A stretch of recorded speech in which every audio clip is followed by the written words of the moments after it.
let's talk about your schedule, right? I've been getting a lot of questions regarding a schedule, right? A lot of agents asking me, hey, what is the best schedule? What should it look like? What's involved in my schedule, right? And, when you think back why you got into real estate, right? Two reasons really come up. Number one is there is no cap on how much money you can earn.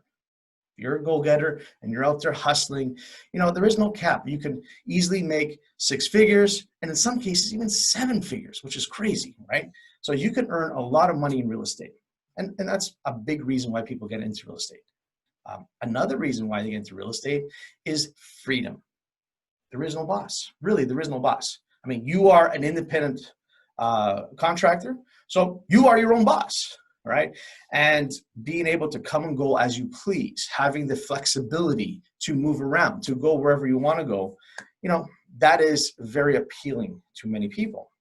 The problem becomes that freedom that you have to come and go when you want hurts your production. It really does.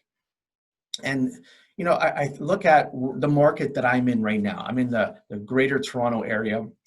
And last year, 2019, there were about 55,000 realtors on the Toronto Real Estate Board. And last year, just over 37,000 agents did not sell one home, not one home to their name, right? That freedom hurts them, right? So why are they in the real estate business, right? See, understanding this, your schedule will make or break your career. So this is why it's important. Now, the schedule, when you're looking at it, there's two parts to it. There's the building the business and going after and finding new clients, finding people to help. And then there's the other part, which is taking care of the business, going on, doing offer presentations, listing presentations, buyer showings, negotiating contracts, picking up deposit checks, putting up for sale signs, taking pictures. There's a lot of stuff, a lot of little things with the business. So really, if you break it down to two parts, building the business and taking care of the business, and they're equally as important. So then how do we schedule that in? When is the best time to build the business, and when is the best time to take care of the business, right? So I would argue that the best time to build the business would be when you have the most energy. When do you have the most energy? When are there the least amount of distractions? When can I do this particular part of my business consistently, building the business, that I can come in, day out, have a specific time to do it, and I'm going to have the least amount of distractions. So when we look at that, the best time to start building our business are done in the AM hours. Anything done before 12 noon. Why? Well, like I said, number one, you have the most energy in the morning, without question.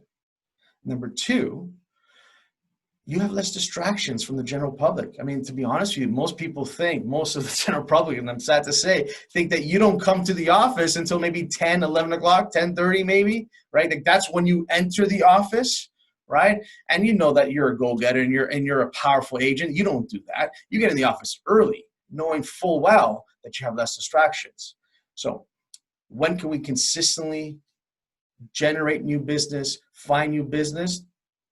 Well, the mornings.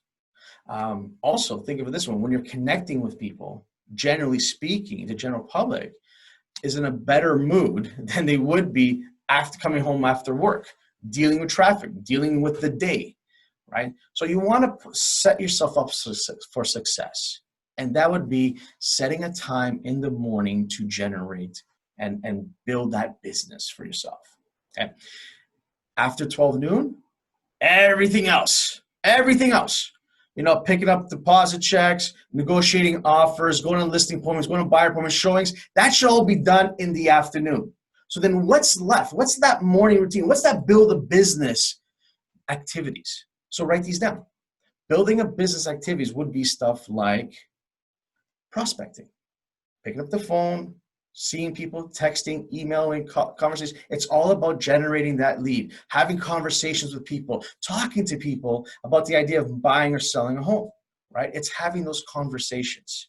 What else would be entailed as as a morning routine, as something for building the business. Number two, following up with existing leads. That would be an activity that I would do to generate business, of course, right? You're setting appointments. You've had a conversation with someone, you're nurturing that lead, you're working them and trying to figure out, hey, listen, when can we meet? Call them back, set that appointment. And then the last thing I would say to building your business, what activity? And that would be practicing your craft, getting better at asking questions, right? Getting better at the scripts and dialogues, right? Taking the time to really learn, the question, so that when you ask the question, you can listen to the client. You can listen to what their needs are, and you can better answer that, right? So the better you are at asking questions, the more appointments you will set, right? The better you are at presenting, listing presentation, buyer presentation, the more contracts you get signed. The better you are at handling objections, the more sales you make. So your craft is extremely important. So I would say those are the three most important activities to help you build the business. That is practicing your scripts and dialogues, having conversations with people about buying and selling real estate, new people, prospecting. And then the third one would be following up with any existing leads, again, setting appointments, right? And now, if you think about it, how early in the day could you actually start having conversations with people? Like you feel comfortable picking up that phone, dialing that number, and having that conversation. How early in the day would that be for you, right? Maybe it's 8 o'clock, 8:30, 9 o'clock, whatever it may be. I would say don't start any later than 9, without question, right? So if you get on the phones and you start making calls, or you start texting people, you start emailing people, whatever it may be, or even go see people, there's nothing wrong. I mean, obviously, you want to be face-to-face, right? So when you look at your schedule, if you start at 9 a.m., realistically, you only have 3 hours to 12 noon to build up the business. So there should be no reason at all to bringing in the taking care of your business stuff in those AM hours. Because when you think of taking care of your business, which would be everything else, I mean, how late in the day would you work to make sure that that deal works? Make sure that that deal goes through. 8 o'clock at night, 9 o'clock at night, 10 o'clock. I've worked till 1 in the morning trying to get this deal together. Now, I'm not recommending that, but let's say 8 o'clock. You could work comfortably to 8 o'clock at night to make this deal happen for you. That's 8 hours of taking care of your business. So again, do not allow the activities in the taking care of the business go into building the business part, right? Now, what does the perfect schedule look like? Well, it comes down to your goals. How many conversations, how many people do you want to connect with each and every day? Now, if you did this 5 days a week for, let's say, the next 10 months and taking 2 months off, if you did this, you would hit your goal. How many conversations do you have to have each and every day? So you have to reverse engineer from your goals, whatever they may be. And it may be that, you only need 10 conversations. You want to talk to 5 people that you know, and maybe 5 people that you don't know. And that is the 10 conversations you need. Perfect. How long will that take you? Is it an hour, 2 hours, 3 hours? What is it for you? Right? So you set that in your schedule. Now I need to connect with 10 people every day. Perfect. Put the time. When's the best for you? Again, earlier the better, right? We want to reach them. So 9 o'clock would be ideal, right? You don't want to really get too late after 9. But if you did this between 9 and 11, and you spent that time connecting with those 10 people, and then from 11 to 12, you took that time to follow up with 3 or 4 or 5 potential appointments that you've been working with, that would be a powerful morning schedule. Now, where do you practice the scripts and dialogues? Where does that come in? Well, that's going to have to be done before that. And it's up to you. Do you do it as soon as you get up in the morning? Do you do it at 7 or 8? Do you do it just before you make these calls? Do you get in the office at 8:30 in the morning? Take that time, that half hour or so, to put yourself in the right frame of mind to practice what you're going to say to people, and then boom, get into making calls at 9 o'clock. That would be ideal, right? So going back to having the perfect schedule really comes down to your goals, really comes down to understanding that there's two parts to your business. There's the building the business and there's just taking care of the business, and separating the two, making sure that every day you're spending enough time in both parts.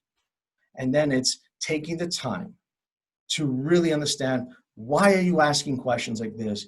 How do you set yourself up for success by knowing what to say and having a plan? Because that's what that is. It's having a plan of the direction you want with the conversation, and taking that time to practice the scripts and dialogues to make those calls, have those conversations. All right.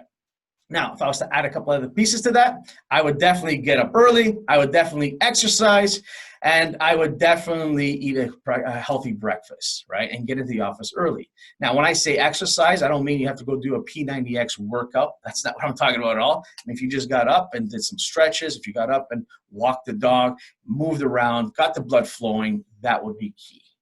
All right, guys. Any questions, concerns, hallucinations? No, I don't see that going on. All right. So that was my take on your morning schedule, perfect schedule, both focusing on the afternoon and evening. That's all I got. So what day is the day, baby?